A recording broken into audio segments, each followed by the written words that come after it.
The massive alien ship broke through the clouds above New York City, its dark metal hull shimmering under Earth's sunlight. People in the streets stopped and stared up at the sky. Some ran in fear. Others took pictures with their phones. This was humanity's first contact with aliens, and no one knew what to expect. Captain John Miller stood on the roof of the United Nations building, binoculars in hand. At 42, he had spent most of his life defending Earth from human threats. Now he faced something entirely different.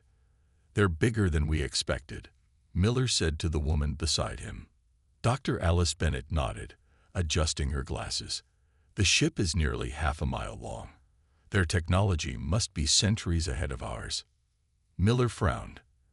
As commander of Earth's orbital defense platform, Guardian, he knew exactly how limited humanity's weapons were. They had nuclear missiles and laser defense systems, but would any of that matter against beings who could travel between stars? 3 hours later, Miller and Bennett sat at a large round table inside the UN. World leaders filled the seats around them. The air felt heavy with tension. The door opened, and in walked the aliens. Ambassador Zixtar of the Veloran Empire stood 7 feet tall. His blue skin was covered in tiny scales that caught the light as he moved. Behind him came 4 other aliens of different shapes and sizes, all part of something they called the Galactic Council. "Greetings, humans," Zixtar said through a small device hanging from his neck.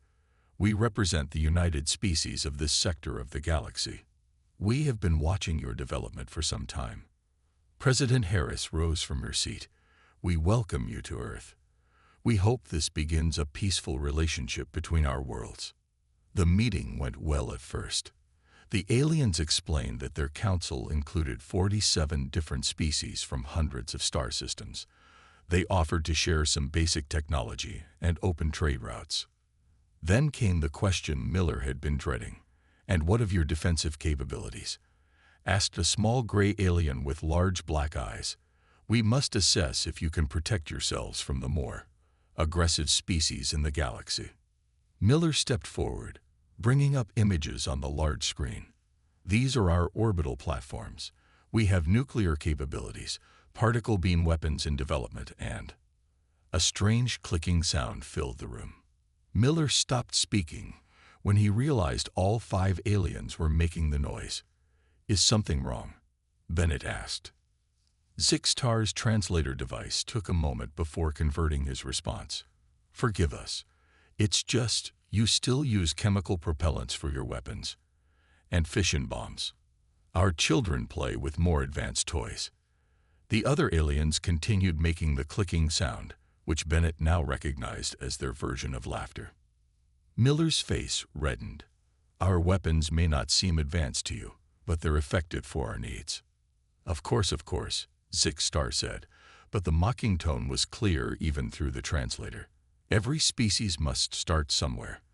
The Council can offer protection until you develop proper defenses." The meeting ended with agreements to continue talks over the next few weeks. As the aliens left, Miller turned to Bennett. "They think we're jokes," he said quietly. Bennett watched the aliens with narrowed eyes. "I don't trust them." That laughter wasn't just amusement. There was something else there. "Like what?" "Like predators who found easy prey."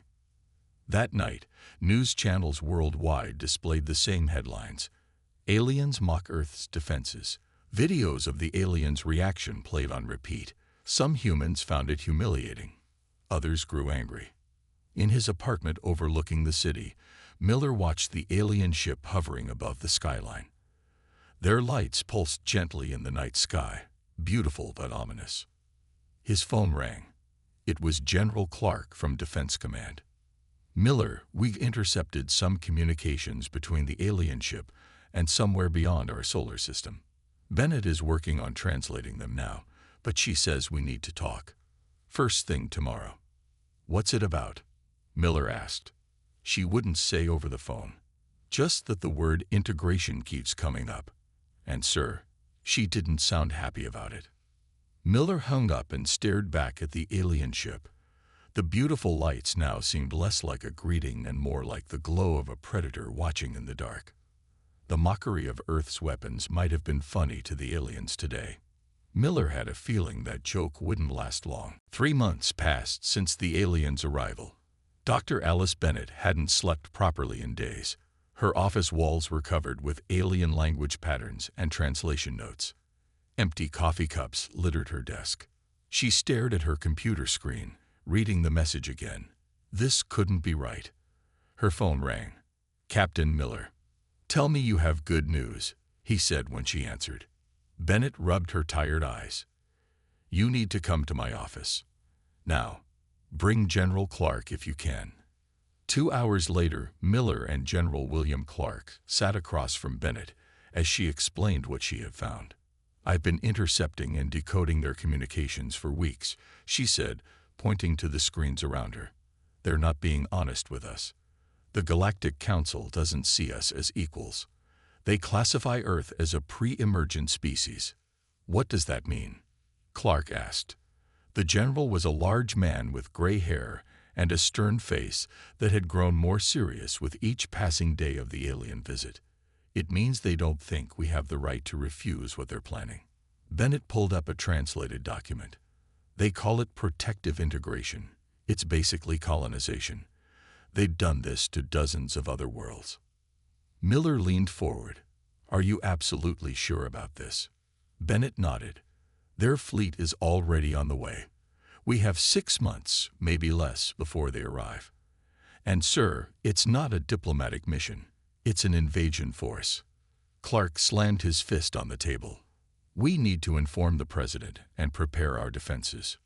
"What defenses?" Miller asked bitterly. "You saw how they laughed at our weapons. Their ships have energy shields and antimatter cannons. We have rockets and nukes." "Then we find something new," Clark said firmly. "I'll convene an emergency meeting with global leaders tonight." The next day, as world governments secretly began preparations, a man named Frank Dawson arrived at the Pentagon. Security almost turned him away. He was nobody important, just a 40-year-old engineer from Ohio with wild ideas and messy hair. But his clearance check revealed a background in experimental physics and weapons design. They let him in. Miller, Bennett, and Clark watched as Dawson set up a small model on the conference room table. "The aliens are right to laugh at our chemical rockets," Dawson said, adjusting his glasses. "They're outdated, but they're wrong about projectile weapons being useless." He pointed to his model. "This is a railgun. It uses electromagnetic forces to accelerate projectiles to extreme speeds." Clark frowned. "Railguns aren't new.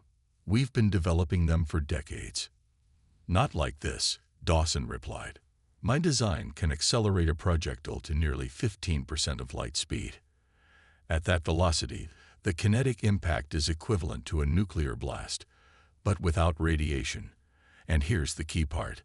The aliens haven't used weapons like this in thousands of years." "How do you know that?" Bennett asked. "Because they told us. Remember their technology briefing. They mentioned moving beyond primitive kinetic weapons over 20,000 years ago. They've forgotten how to defend against them." Miller leaned forward. "Are you saying their shields won't stop a fast enough bullet?" "I'm saying their ships are optimized to defend against energy weapons, not hypervelocity kinetic impacts."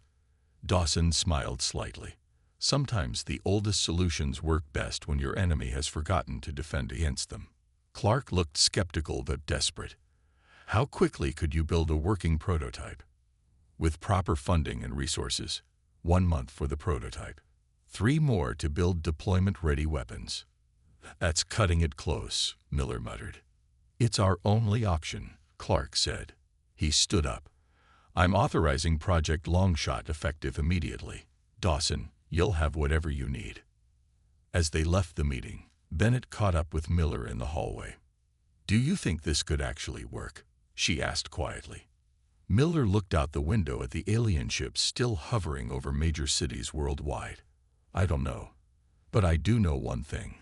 They're still laughing at us. And that might be their biggest mistake." In space, beyond Jupiter's orbit, the first ships of the Council's integration fleet were already entering the solar system. their crews confident that Earth would soon be another easy conquest in their long history. On the surface, life continued normally. Humans went to work, children attended school, and the alien visitors held daily meetings with world leaders. But beneath this calm exterior, Earth was preparing for war. Deep under the Rocky Mountains, Frank Dawson worked day and night on his weapon. The facility buzzed with activity as engineers and scientists turned his designs into reality. Fire test number 15, Dawson announced. Behind thick protective glass, technicians monitored the massive railgun prototype. The weapon was nearly 40 feet long, with power cables as thick as a man's arm.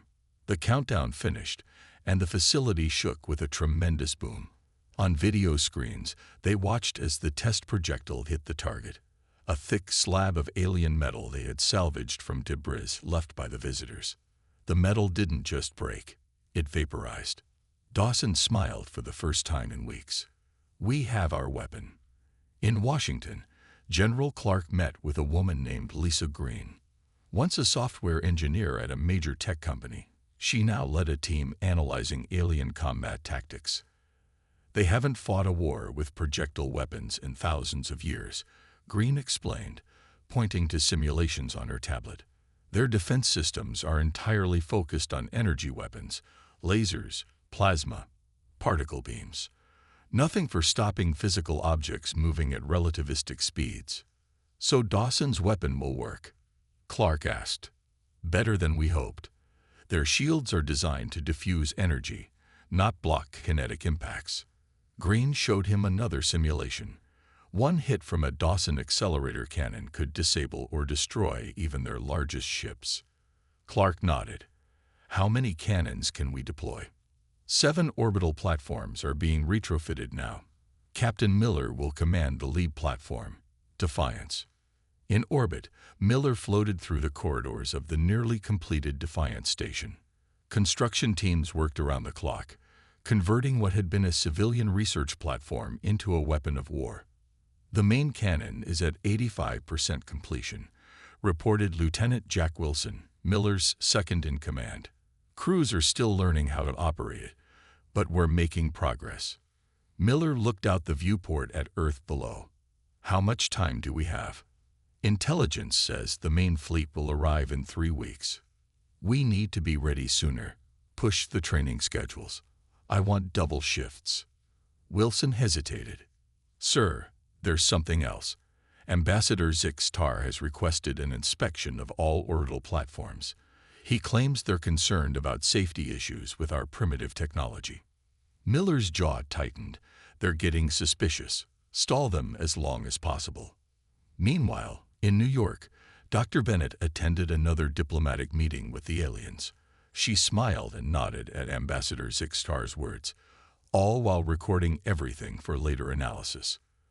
We are most pleased with Earth's cooperation, Zix-Tar said, his mandibles clicking occasionally. The Council's protection will ensure human prosperity. Our integration fleet approaches to finalize the process. We look forward to it, Bennett replied, hiding her disgust.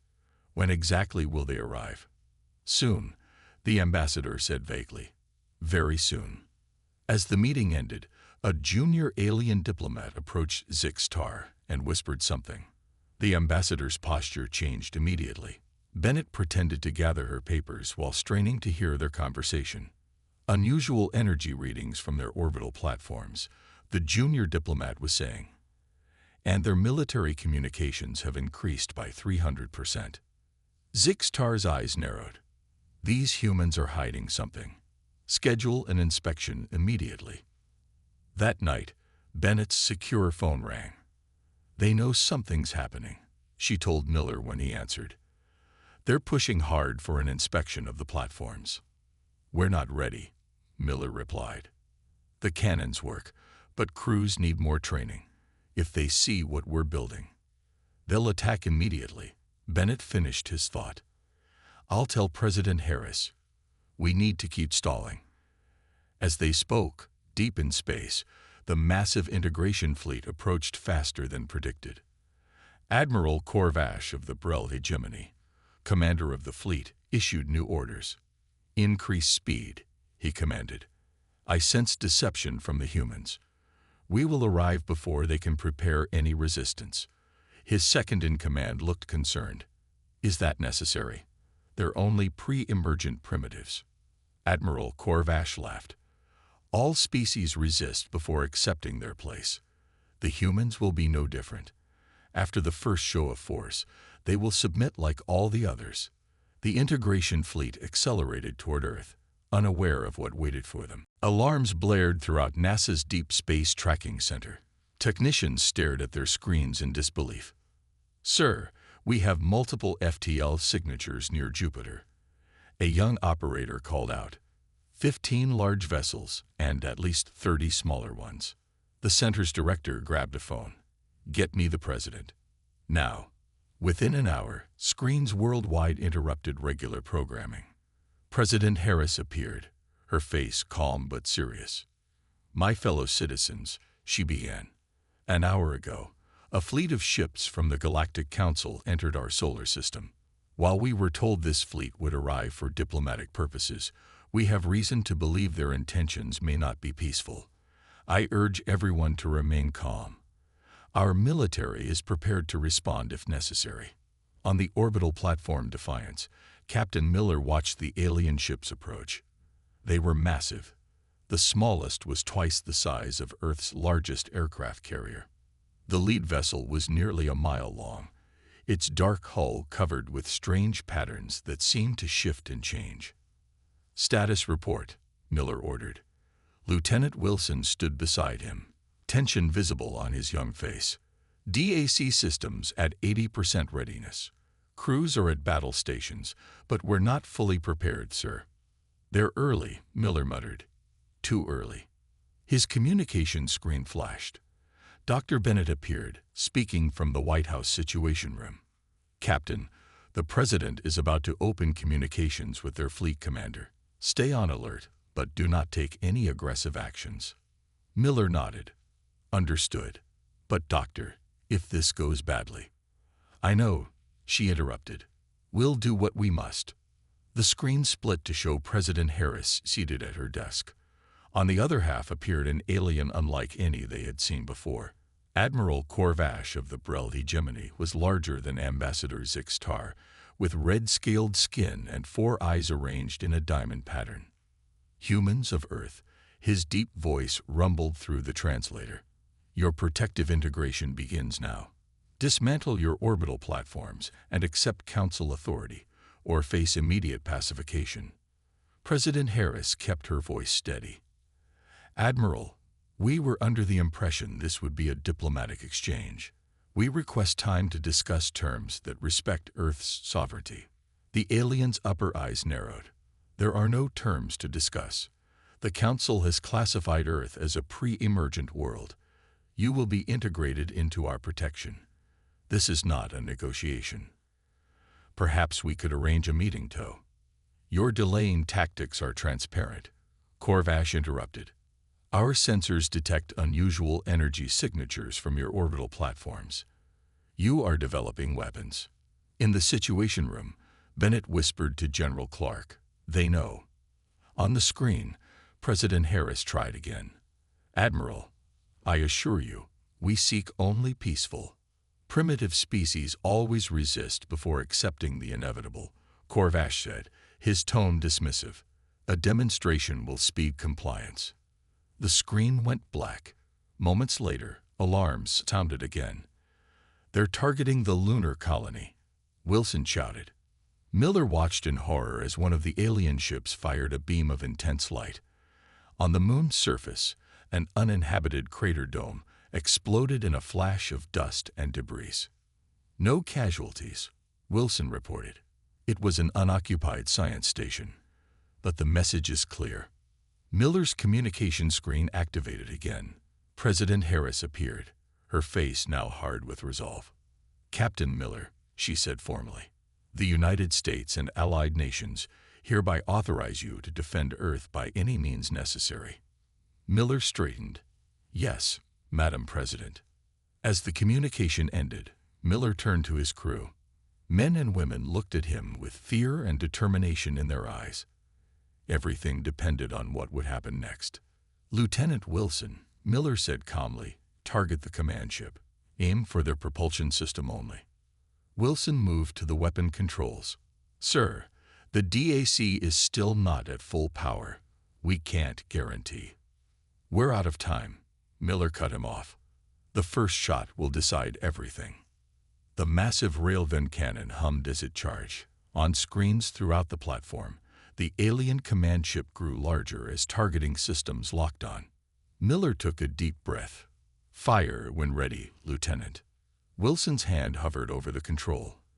The fate of humanity rested on this moment, on a weapon the aliens had laughed at only months before. Lieutenant Wilson's finger hovered over the firing control. The targeting system showed a solid lock on the alien command ship's engine section. "Target locked," Wilson announced, his voice steady despite the pressure. Captain Miller stood behind him, aware that every person on the platform was watching. This moment would either save Earth or condemn it. Miller hesitated briefly. The enormity of what they were about to do weighed on him. This would be humanity's first act of war against an alien species. "Are you sure about this, sir?" Wilson asked quietly. Miller nodded. "Target their propulsion system only. Let's show restraint even if they won't." Firing in 3, 2, 1. Wilson pressed the button. The entire platform shuddered as the Dawson accelerator cannon fired. A tungsten rod, barely 2 meters long and 30 centimeters wide, launched from the weapon. The projectile accelerated to 0.15 times the speed of light in seconds. On the platform's screens, it appeared as nothing more than a streak of light heading toward the alien ship. "Direct hit in 5 seconds, Wilson reported. Aboard the alien command ship, alarm sounded. Admiral Corvash looked annoyed rather than concerned. "What is it?"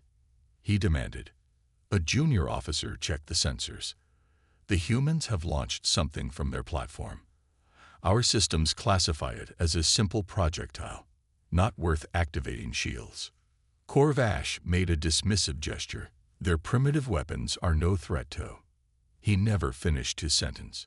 The tungsten rod struck the command ship's engine section at a speed no alien defense was designed to stop. The kinetic energy, equivalent to a small nuclear detonation, tore through the advanced alien alloys like paper. The impact transferred enormous momentum that sent the massive vessel spinning. Secondary explosions bloomed along its hull as power systems failed in a cascade of destruction. On the Defiance platform, everyone stared at the screens in stunned silence. Did it work?" someone finally asked. The answer came as they watched the alien command ship's lights flicker and die. Its engines were completely destroyed, leaving the massive vessel drifting helplessly in space. "It worked," Miller said, hardly believing what he was seeing. "Status of the target." Wilson checked his readings. "Their main power is down. Life support appears to be functioning on backup systems. They're disabled but not destroyed." "Good," Miller replied. "That was our goal." On screens throughout the platform, they could see the other alien ships reacting in confusion. Their tight formation dissolved as vessels scattered in different directions, clearly unprepared for what had just happened. In the White House Situation Room, Dr. Bennett and General Clark watched the same images with amazement. "My God," Clark whispered. "Dawson's weapon actually worked." Bennett smiled for the first time in months. They never saw it coming. They were so convinced their technology was superior that they didn't even raise their shields. President Harris stepped forward. "Can we open communications with their command ship?" "We're trying now, Madam President," a communications officer replied. Aboard the crippled alien flagship, Admiral Corvash pulled himself from the floor. Gravity systems were failing and fires burned in several sections of the bridge. "What happened?" he demanded, green blood flowing from a cut on his head. "Impossible," his science officer said, staring at readings in disbelief.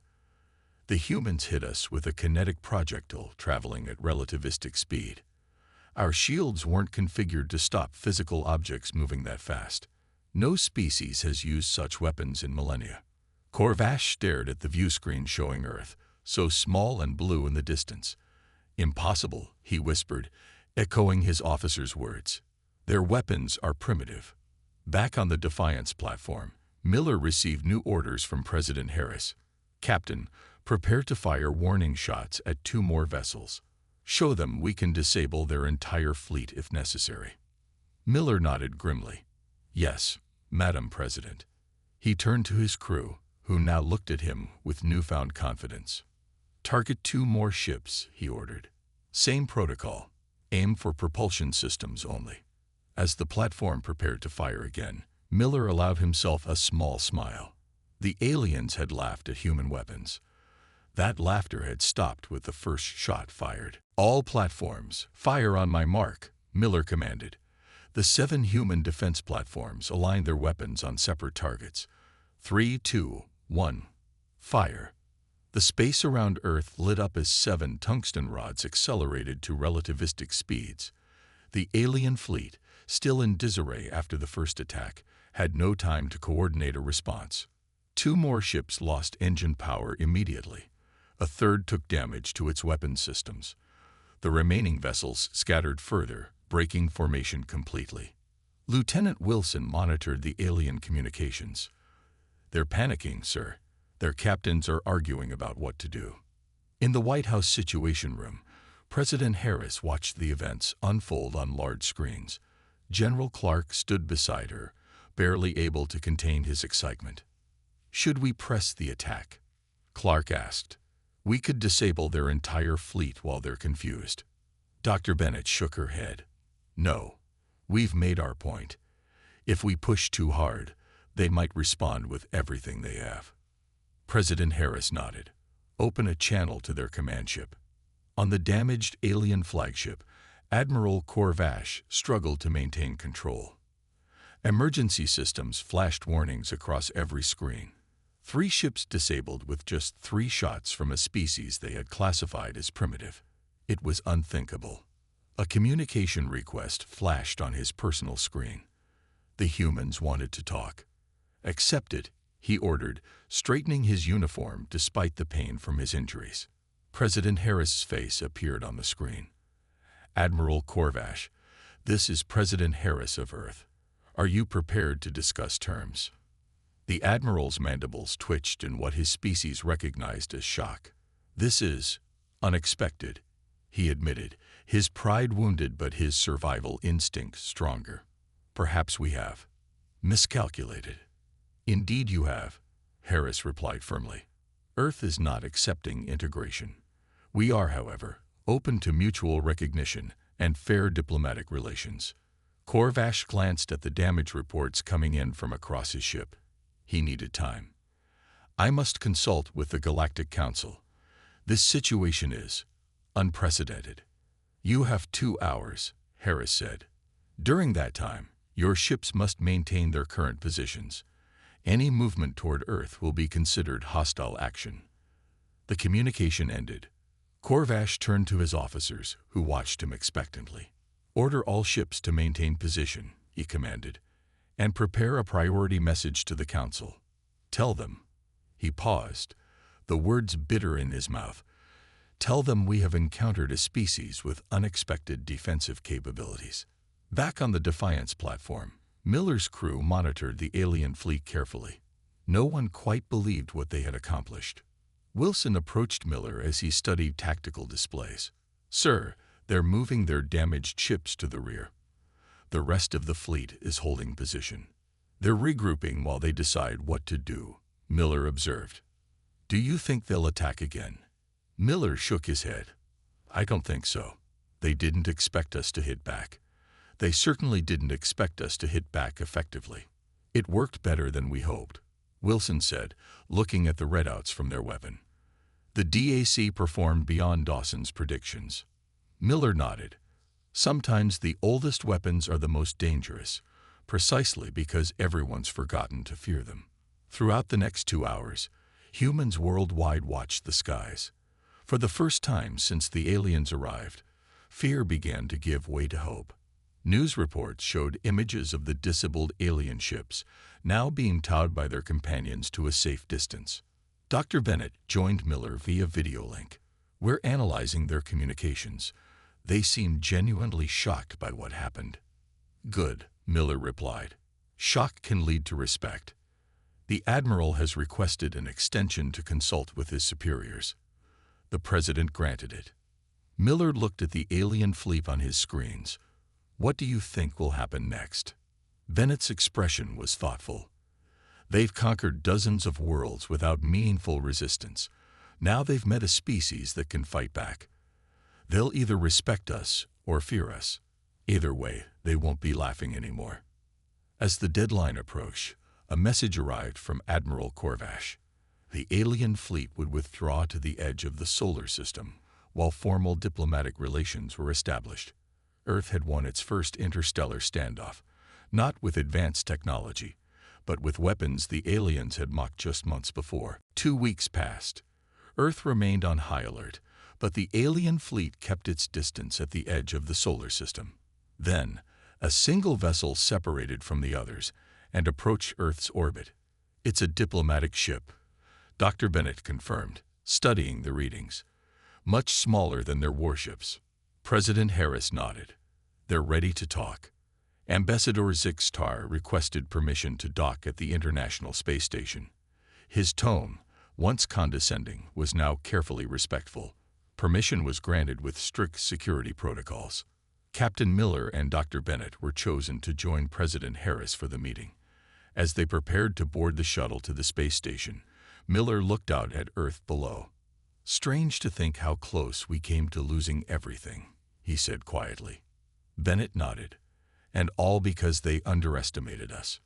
The meeting room on the space station was small but important. President Harris and her team sat on one side of the table. Ambassador Zixtar and 3 other aliens sat on the other side. "The Galactic Council extends greetings," Zixtar began formally.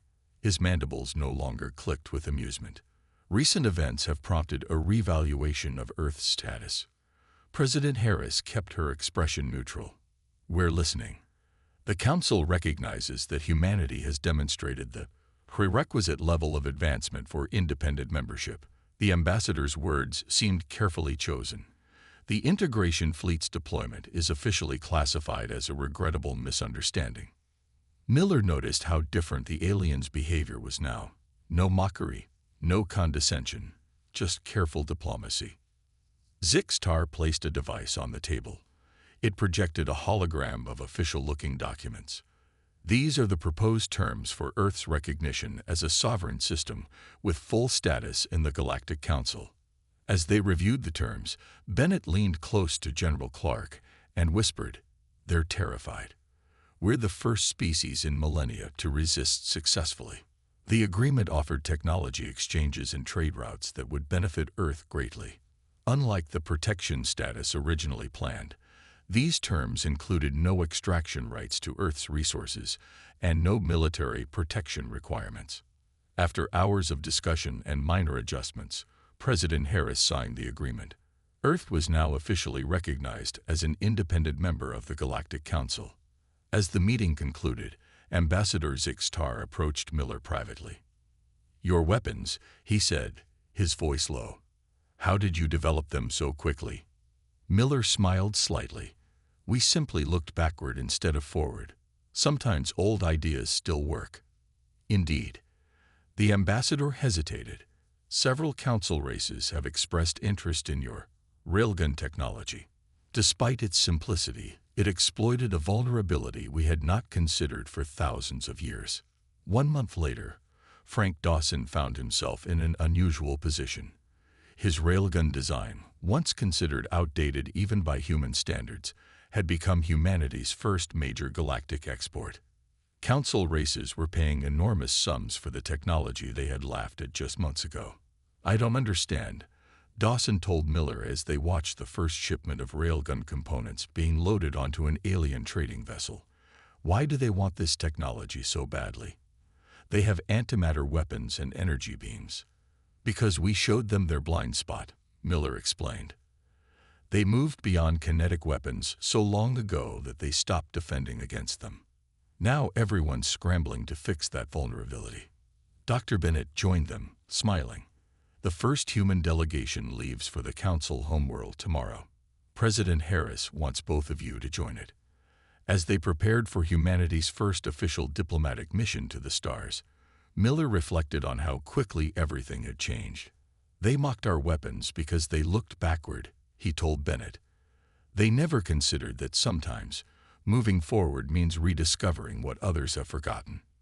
Throughout the galaxy, word spread. The humans, dismissed as primitive, had revealed a blind spot in galactic defense that had existed for thousands of years. No species had thought to look backward for solutions. And quietly, among council members, a new saying emerged: mock human weapons at your peril. They hit hardest when least expected.